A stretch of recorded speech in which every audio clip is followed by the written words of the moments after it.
Olá, sejam bem-vindos ao Capital Natural. Todo mundo sabe que cada alimento, cada sabor, cada tempero que coloca na boca tem uma história para contar. Mas além das histórias, tudo que vai para a nossa mesa também tem uma imensa cadeia de valores, trabalho e muito planejamento para chegar lá. No Brasil, então, um país em que a cultura é tão importante, tanto em termos de história e tradição como de relevância na economia, conhecer esse planejamento e toda essa trajetória é fundamental. No programa dessa semana, nós vamos conhecer um pouco mais o tamanho e a complexidade da cadeia de distribuição de alimentos frescos em grandes metrópoles como São Paulo, com especial destaque para os desafios da agricultura familiar nesta área. Para isso, vamos conversar com o professor Walter Bellick, do Instituto de Economia da Unicamp, autor de diversos livros sobre o tema da alimentação, e Manuela Santos, coordenadora do projeto Bota na Mesa, do Centro de Estudos em Sustentabilidade da Fundação Getúlio Vargas de São Paulo. Primeiro, muito obrigada pela presença dos dois. Obrigada. Esse é um assunto saboroso, eu vou dizer. Mas eu queria perguntar para os dois, uma visão de cada um, assim, do que carrega a comida que chega à nossa mesa? A começar pelas damas, pode, Walter? Pois não. Bom, obrigada pelo convite, Marina. Bom, uma porção de coisas, né? Uma porção de alimentos carrega uma porção de história. Cheio de trocadilhos. Então tem, né, desde o plantio, que tem uma história, que pode ser uma família, já pode ser uma empresa, que está com esse cuidado de plantar o alimento, a colheita, tem um cuidado muitas vezes de beneficiamento, higienização, lavagem, que já é em outro local, o transporte, que é super relevante, é um baita desafio, né, para levar até uma central, para daí distribuir para a casa das pessoas. Então, tem uma história nesse trajeto todo, com um monte de atores envolvidos, né, e todos esses atores com a sua devida importância. E é super importante dar luz para todas essas histórias e valorizar igualmente o caminho, né, que o alimento faz para chegar do campo até a mesa. Dá para imaginar essa linha, né, Walter? Mas queria um acréscimo seu, porque realmente a gente quando pega o prato, olha aquela coisa maravilhosa, e aí ainda mais quando faz o que os nutricionistas falam para a gente fazer. Bota várias cores, aí você tem o tomate vermelhinho, não sei o que é verdinho, não sei o que é amarelo, aí vai indo, mas aquilo ali é uma infinidade de histórias, vai para dizer. Bom, na verdade, o alimento ele é diferente dos outros produtos, das outras mercadorias. Não é uma mercadoria simples, não é um produto comercial que você está vendendo como um par de sapatos. Mercadoria tem história por trás, tem afetividade, tem cultura, tem uma série de coisas. Quando você pega um prato de comida, você não está simplesmente repondo os seus nutrientes. Você está se imbuindo de todo um processo que veio lá atrás e que, no fundo, vai preservar uma cultura, vai preservar um modo de vida, uma sociedade. Isso que é importante ver quando a gente analisa o alimento.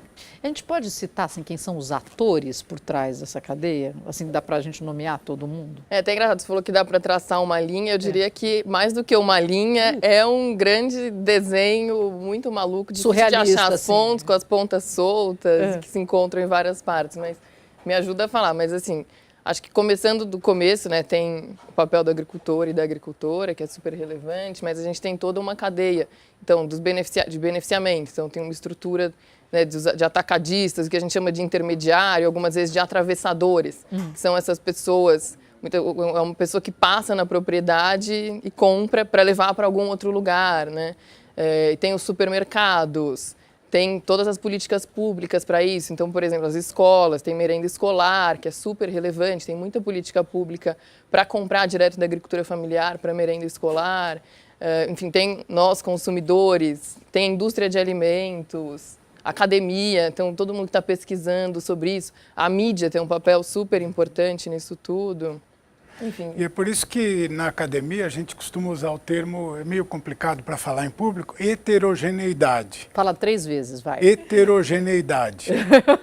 É um setor super heterogêneo. Quer dizer, não dá para dizer o agricultor, o mercado de alimentos, você tem vários, cada coisa é uma construção social, né? A gente estava comentando aqui um pouquinho antes de entrar, que o mercado da cebola é diferente do mercado do tomate, da batata. Então não é... Onde que ele é tão diferente, para a gente visualizar? Porque vocês, obviamente, trabalham com isso, vivem isso e tudo mais, mas a gente, muitas vezes, vê lá o tomate. Ah, alguém plantou, alguém trouxe, chegou na minha mesa, alguém vendeu, chegou na minha mesa. Mas tem muito mais do que isso, porque você tem uma série de fatores que interferem, a falta de chuva, quem abastece, de onde vem aquela água que o cara puxou, o equipamento que faz irrigação, o agrotóxico que é utilizado, o adubo que é utilizado, quer dizer, é muito antes da própria formação do fruto, da verdura e tudo mais, você já tem muita coisa sendo feita antes. Porque você está tratando de um produto que tem a ver com a natureza. Então a natureza estabelece determinados limites. Então não é porque o preço da batata está ruim que o agricultor vai partir para o ovo, por exemplo. São mercados completamente diferentes, são conhecimentos da cultura, da região, das variáveis climáticas totalmente diferentes. Então isso influencia, por isso que eu digo, não é uma mercadoria qualquer. Um empresário que produz sapatos, se o mercado está ruim de sapato, ele vai partir para o tênis ou outra coisa. Mas um agricultor tem essa dificuldade de se reconverter, de se adaptar rapidamente a essas variáveis que estão colocadas por aí. Ô Walter, e a agricultura familiar, né? Eu queria falar um pouco disso, porque o Brasil, ele é incomparável, eu imagino, com qualquer país no planeta. Ele é quase continental, ele tem uma mudança tão grande de temperaturas, de solos, de plantios por todo o país. A gente tem coisa que só é plantada lá em cima, tem que vir aqui para baixo, aqui de baixo vai lá para cima, tem que transportar para tudo quanto é lugar. Qual que é a importância da agricultura familiar para a nossa agricultura e para a nossa alimentação no país? Bom, falei, Walter Emanuel. Joguei. Tem um número que circula por aí, né, de que 70% dos alimentos que a gente consome são produzidos pela agricultura familiar. 70%? Esse é um número que eu nem confio tanto, porque, né, de tanto se repetir virou verdade, eu nem sei, para falar a verdade, de onde vem. Mas o fato é que, assim, muito do que a gente consome vem, sim, da agricultura familiar, porque a agricultura, né, de grande porte, commodity, em larga escala, produz grãos, outro tipo de produto que tem um perfil diferente, tem preço em bolsa, enfim. O que a gente come, alface, tomate, batata, feijão, a maior parte é produzido por pequenos agricultores, uma agricultura de menor escala. E que tem suas características, suas especificidades, são produtos altamente perecíveis. Então, depois de colhido, tem um tempo muito curto para esse produto ser comercializado e ser consumido, que impacta muito o agricultor. Muitas vezes ele tem que acabar vendendo logo, porque senão vai perder, e aí acaba vendendo por um preço menor, enfim. Toda essa questão mercadológica é muito mais complicada para um pequeno lidar, né? E são pessoas com características, muitas vezes, né, de menor formação educacional, então que tem um jeito mais tradicional de trabalhar, menos profissionalizado em gestão, e tudo isso faz parte das características e que o mercado tem que um pouco olhar para isso e valorizar também essa forma de trabalhar, para não passar por cima com todas as suas regras, seus critérios, né, de compra e tal, e que acaba excluindo esse ator super relevante para abastecer a nossa mesa e que mantém um modo de vida, né, tradição, enfim, que precisa ser valorizado. Me impressiona um pouco saber que não tem essa importância devida. Walter? Então, é a agricultura familiar que abastece as cidades. Isso é importante. Então, essa agricultura familiar, ela é diferente da agricultura de commodities, de grãos, de cana-de-açúcar, matérias-primas e tal. E essa produção é feita por pequenos produtores. Tem uma definição legal e fiscal sobre o que é agricultura familiar, mas isso dá aproximadamente 4,5 milhões de estabelecimentos de produção agrícola. É muita gente, é 80% do total de fazendas que existem no Brasil. Muito significativo. Agora, esses números são parecidos com outros lugares no mundo, não? Olha, que varia muito. Se você pegar, por exemplo, a Índia ou a China, que são países onde você tem uma produção em pequena propriedade, o Brasil até está um pouco abaixo, né? Então, na Índia, o tamanho da propriedade é 2 hectares, 1 hectare. Na China é menos de 1 hectare. Tá. Né? Eles chamam de 1 mu. que são 400 metros quadrados. Imagina produzir em 400 metros quadrados. Eu vejo no Japão, qualquer jardim, parece que tem um cantinho de terra, se planta alguma coisa. Né? Mas para mensurar isso no montante... Até porque abastece a própria família, muitas vezes. Isso não acaba entrando como uma venda, como um comércio, mas não deixa de ser agricultura familiar, né? Eu vou dar uma rápida pausa com o Capital Natural, mas a gente volta rapidinho, não saia daí.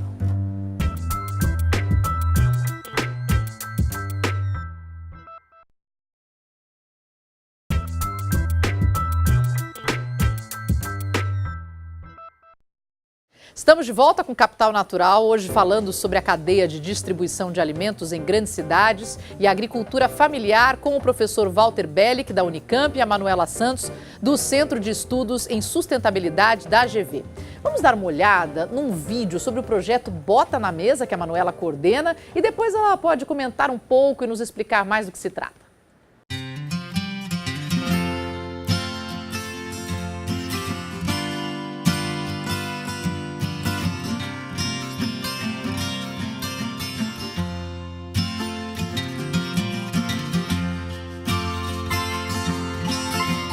A gente sempre aprendeu a plantar, mas nunca aprendeu a controlar o fluxo de caixa. Porque lá na roça muita gente só sabe plantar. Quando você faz o fluxo de caixa, sabe quanto que você está trabalhando, a que preço você pode vender, principalmente os gastos, né? A gente tenta reduzir os gastos. Então é bom porque, na verdade, assim, você conseguindo saber os seus custos, você consegue chegar no seu valor. Também você consegue, sabendo os seus custos, às vezes melhorar, vamos dizer, do sítio para dentro, para diminuir esses custos. Foi uma grande transformação na nossa cabeça. E a partir disso a gente começou a compreender como que você trabalha a margem de lucro, preço, mercado, parceria, quem pode te ajudar a fazer o seu trabalho.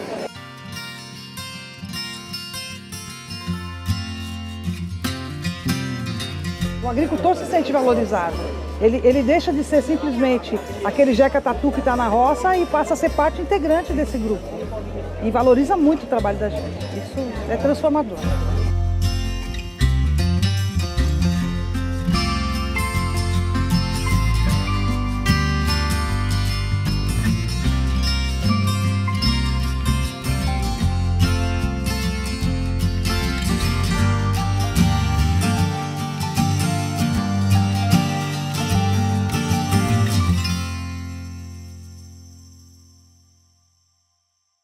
São entrevistas muito fortes no que eles estão dizendo ali, né? Porque mostra a situação em que eles se encontravam, a falta de um conhecimento tão importante e um orgulho e uma segurança no pós. Mas antes da gente falar dessa importância, Manuela, conta um pouquinho, como é que nasceu o Bota na Mesa? Qual que é o trabalho da AGV?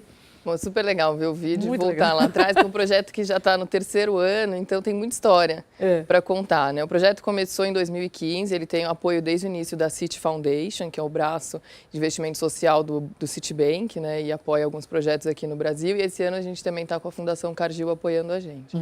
Como que surgiu o projeto? Muito de uma percepção de que a agricultura familiar produzia o que eles fazem, né? Enfim, está no DNA quase deles, mas comercializar é muito difícil, em especial o diálogo com o mercado.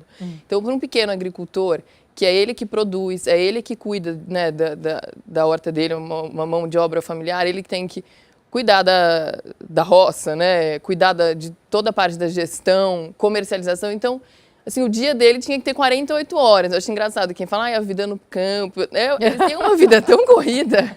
Era super difícil conseguir marcar as oficinas, porque tem feira, aí um dia que produz vai para a feira, daí chove, aí muda toda a agenda, enfim.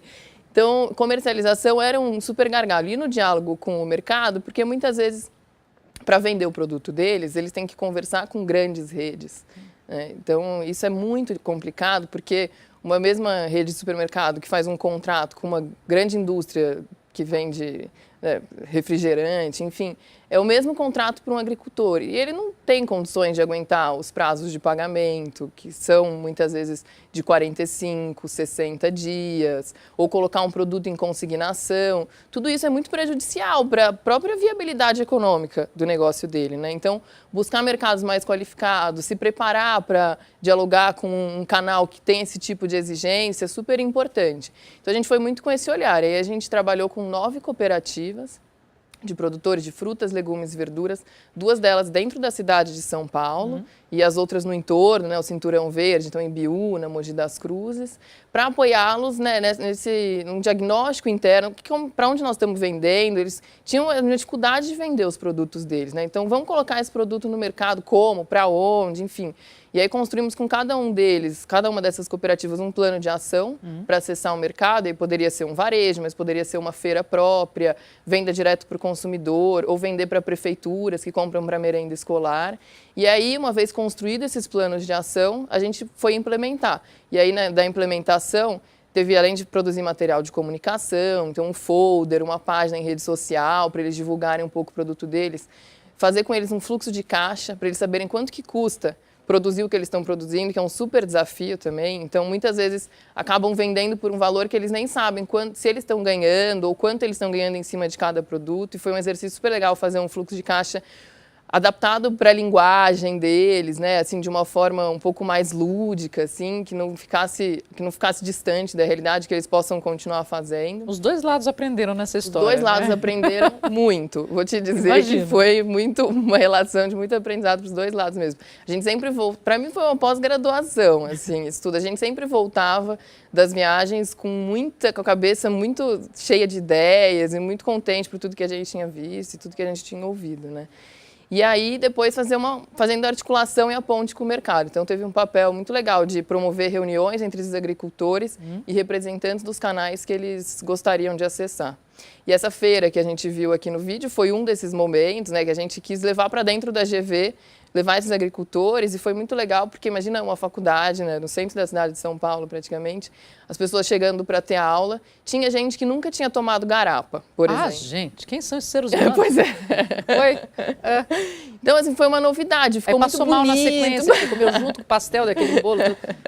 Estava bonita a faculdade, né, perfumada e com um astral diferente, chamou muita atenção, foi educativo até para as próprias pessoas de dentro da faculdade. Foi um dia gratificante, os produtores adoraram conversar com pessoas, enfim, que eles não estão tão acostumados a conversar. Foi super legal e foi uma dessas ações, mas muito bom ver como que pode ser transformador, assim, um diálogo muito simples entre o agricultor e para quem ele quer vender, e as duas partes entenderem as suas realidades. Às vezes aí, no final do encontro, tinha lá uma lousa onde ele falava, isto é uma galinha, o ovo sai daqui.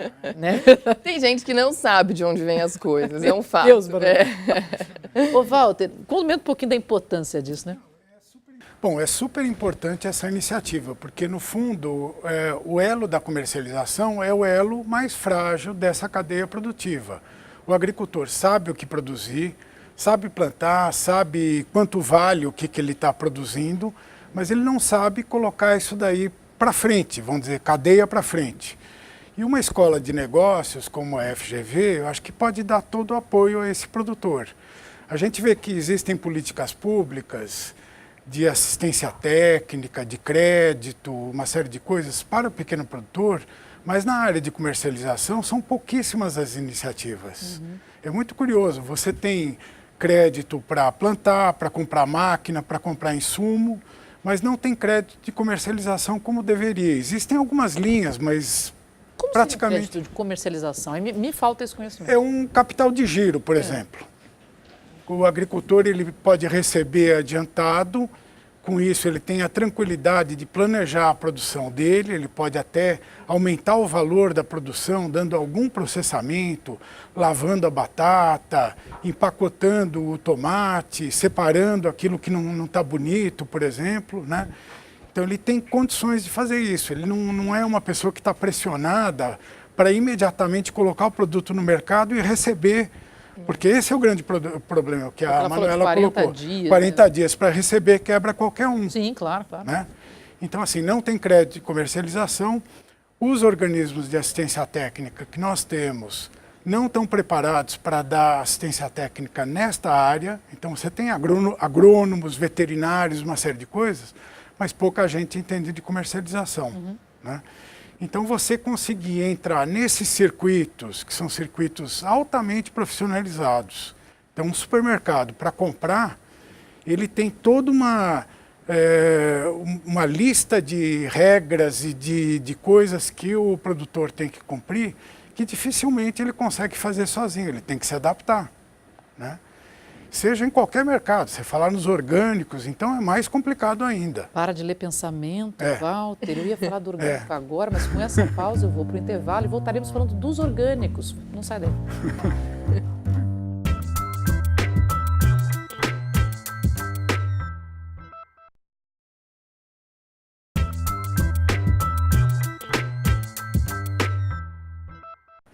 Estamos de volta com o Capital Natural, hoje falando sobre a cadeia de distribuição de alimentos em grandes cidades e a agricultura familiar com o professor Walter Bellick, da Unicamp, e Manuela Santos, do Centro de Estudos em Sustentabilidade da GV. Orgânicos, Walter, né? Em São Paulo, a gente consegue perceber a entrada do orgânico nos últimos anos, cada cantinho, na frente de uma loja, num estacionamento, quer dizer, vem se encontrando esses espaços e quando você vai lá para falar com a pessoa, é o agricultor, quer dizer, não é alguém vendendo para ele, é ele que saiu de lá da casa dele, trouxe aqui, às vezes da casa dentro da cidade mesmo, muitas vezes, né? E trazendo para ali. Tem crescido isso? Qual que é a importância disso hoje para o consumo desses alimentos? Então, é importante porque volta aquele tema que a gente comentou anteriormente, que é esta coisa de que por trás do produto tem uma pessoa, tem alguém que está produzindo, um jeito de produzir. A gente chama isso de reconexão. Então, no momento em que você, o urbanoide, compra um produto de um agricultor orgânico, você está conhecendo, ele tem cara, tem jeito e tal. Então, você está comprando, além do produto, alguma coisa a mais. Está comprando vamos dizer, está se manifestando politicamente. Isso que é importante. Já é representativo? Sim, a gente já fala do orgânico hoje como uma coisa mais representativa. Ainda, óbvio, sim, tem 1 milhão, o caminho é gigantesco, mas ele já dá cócega ali. Não, a tendência é incontestável. Assim, eu não tenho os números de cabeça, mas é um dos mercados que mais cresce no Brasil, dentre vários outros assim na nossa economia. O setor de orgânicos cresce muito. Mas principalmente nas grandes cidades? Principalmente, ou isso também no interior? Eu não sei te dizer. Eu acho que as cidades às vezes estão mais conectadas com tendências, então isso fica mais evidente, mas até no interior talvez seja mais fácil ter acesso, né? Porque abastecer uma cidade como São Paulo tem seus desafios e muitas vezes o orgânico, né, tenta fazer um caminho mais curto para chegar do campo à mesa, e aí numa cidade grande é mais difícil. Mas tem um processo longo aí, o que o Walter estava falando de crédito, por exemplo. Um agricultor convencional, para ele fazer uma transição para o orgânico e até conseguir um selo, isso tem um custo, isso tem um período que ele vai conseguir, que ele vai poder fazer essa transição, até o momento que ele vai, né, poder vender o produto dele com esse valor agregado, ou conseguir um mercado mais qualificado. E é um processo que demora e que precisa de apoio. Não adianta, assim, não pode só contar com a boa vontade das pessoas. Então, assim, precisa de um apoio. Então, vai ter um período pelo qual muitas vezes ele vai parar de produzir, porque ele tem que deixar a terra dele limpa, livre dos agrotóxicos que ele costumava usar antes. Então, assim, é um caminho a ser percorrido e a gente também tem que ter um pouco de paciência, né, como consumidor, para não ter também uma demonização do não orgânico, claro, né, que é o que é chamado convencional, que muitas vezes até a gente foi questionado, os agricultores que participam do Bota na Mesa são orgânicos? E não são todos que são, porque tem um grupo muito grande de pessoas que estão produzindo e a gente tem que ter, né, uma generosidade com esse status quo e tentar trazer as pessoas para essa transição, mas respeitando a realidade de cada um, o histórico de cada um com que produzisse dessa forma até hoje. Né? E se você reparar bem, hoje em dia em São Paulo, praticamente todos os supermercados têm uma área de orgânico, que é uma coisa recente, quer dizer, eu diria de 3, 4 anos para cá. Então, além das feiras, que já são várias, parece que são 3 ou 4 cadastradas na prefeitura, mas existem milhares aí, alternativas que se colocam. Além das feiras, você tem os supermercados. Então, assim, não é que os supermercados estão querendo vender o orgânico, é o consumidor que está demandando o orgânico e o supermercado tem que colocar. Agora, vocês falam em números tão grandes, né? Aí temos 70, sabe lá quantos por cento, né, da representação com a agricultura familiar. A gente imaginaria que, sendo tão forte, tivesse uma tecnologia maior, que você tivesse um profissionalismo maior, que eles fossem mais profissionalizados, que se tivesse um suporte do poder público. E não é bem isso, é? Esquece a tecnologia, esquece profissionalizar, pelo menos o suporte do poder público. Já teve períodos em que teve mais, né? Eu acho que... Olha, tem uma política que vem dando resultado, que é muito boa, que é a compra de produtos da agricultura familiar, especialmente os orgânicos, para a merenda escolar. Então, isso é nacional, Walter? É nacional. Nacional. Então, existe um regulamento do órgão que repassa, do órgão do Ministério da Educação, que repassa dinheiro para cada uma das prefeituras, dizendo que elas têm que gastar 30% desta verba na compra de produtos da agricultura familiar. Então, é um agricultor familiar cadastrado, que atende aqueles requisitos para se definir como agricultor familiar, tem uma licitação, ele apresenta as propostas, o pagamento é em 30 dias, não é tão mal, mas ele tem uma segurança. Então, ele fecha um contrato, por exemplo, com uma prefeitura, onde ele vai entregar, vamos dizer, a cada semana, tanto de produto orgânico, produto da agricultura familiar de modo geral. Para o orgânico, 25% de acréscimo sobre o preço normal do produto convencional. Então é um baita do incentivo, tem muita gente que está entrando nesse programa. Agora, a gente acabou não falando sobre o que é, né, o agricultor familiar, quer dizer, o que define, qual é o tamanho, o que você precisa fazer para ser considerado um agricultor familiar? Bom, via de regra, dependendo de estado para estado, é um número de módulos fiscais, que são 4 módulos fiscais, né? E a mão de obra, majoritariamente familiar. Não tem muito, assim, tem muita discussão em torno desse termo, o que é o agricultor familiar, mas, assim, via de regra, é aquela pessoa que ela tira uma DAP, que chama, que é a Declaração de Aptidão ao Pronaf. E aí ela leva lá alguns comprovantes, que é o tamanho da propriedade. Então, tem um tamanho máximo e por estado varia, porque em São Paulo, uma área de 1 hectare é uma coisa e em Goiás é outra coisa. Então, o agricultor familiar varia também de estado para estado. E a coisa da mão de obra, que é majoritariamente familiar, são os 2 elementos, acho que, principais. Aquele fazendeiro que só tem a casa lá e bota todo mundo para trabalhar, não é um agricultor familiar. Não, mesmo que seja da família. Diferente, Entendi. Ele tem que estar botando a mão na massa de preferência. E, por outro lado, você tem gente que, mesmo tendo empregados na fazenda, pode ser considerado agricultor familiar. Por exemplo, você pode ter 2 empregados permanentes. E outros temporários na época da colheita. Então, assim, nessa categoria, nesses 4,5 milhões que eu comentei, tem um monte de gente. Tem desde o grandão, um agricultor familiar capitalizado, grande, com tratores e tal, até aquele bem pequenininho, que tem uma hortinha lá que está fornecendo. Entendi. Até porque estamos falando assim, né? Você pega uma cidade no interior e aí você tem a horta daquela pessoa que abastece as vendas daquela cidadezinha. Nem tudo que a gente está falando é aquele agricultor familiar pequeno está abastecendo o supermercado aqui no centro de São Paulo. Quer dizer, não é isso. Todo esse número envolve todas essas vendas, né? Locais, individuais, vou lá na porta do cara e compro. Agora, qual que é o maior desafio? É o crédito? É o conhecimento? Rezar para a chuva? Não sei. Olha, eu digo assim, informação para todas as partes, tanto para o agricultor quanto para o consumidor, acho que ajudaria já muito, as pessoas conhecerem melhor o mercado e o caminho. E aí tem algumas coisas tipo rastreabilidade, que é você saber todo o percurso que aquele alimento percorre. Acho que a informação ajuda muito a desmistificar algumas coisas, né, e mudar a forma como algumas coisas acontecem. Transparência aí também, né? É muito difícil dar um desafio só, assim, mas o que a gente tem visto, assim, a informação é muito importante, porque empodera as pessoas, né, para tomarem decisão, para onde elas vão, o que elas vão comprar.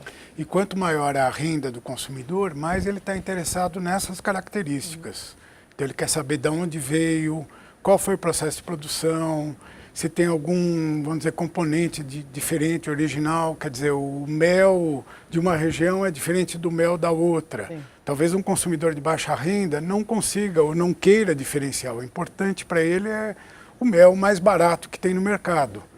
Então, na medida em que a gente está transitando para uma sociedade com uma renda maior, mais urbana, com mais informação e tal, essas coisas têm uma importância muito grande. É interessante porque toda vez que eu vou na feira eu olho o preço do tomate, da batata, não sei o que, às vezes você fala, caramba, mas R$5 um negócio desse, às vezes você já achou por 2 e tal, mas eu sempre penso, se chega para mim com esse custo, quanto que o pobre do produtor recebeu? Você sabe, a gente fez uma pesquisa há umas 2 semanas mais ou menos, para ver quanto que custava um pé de alface americana em diversos pontos de venda. E aí a gente viu no site do CEAGESP, a gente viu em atacadões, lugares mais periféricos, a gente viu em supermercados em bairros mais nobres, enfim.